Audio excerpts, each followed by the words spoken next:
ആടുന്ന് തുള്ളാൻ കഴിക്കാമെല്ലാം നോക്കുന്നു. വേമ്പാ മേലേക്കൂടെ വാ, മേലേക്കൂടെ വരുത്തുണ്ടെങ്കിൽ കൊമ്പത്തേക്കൂടെ ഇടാ അടാ വെറും വെള്ളടാ. പൂച്ച വരെ പൂച്ച വരുന്നില്ലേ കൊടുത്തരണ ഇതിലേക്കൂടെ വരാനാ. താഴെ ഇറങ്ങല്ല, പൂച്ച വരൂടാ. സാധാരണ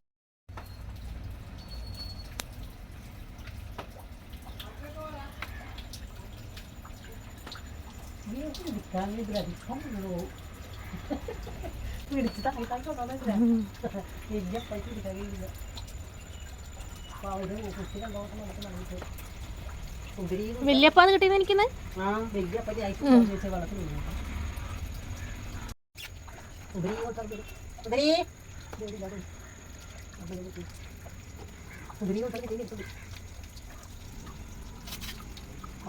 കടടി കാക്ക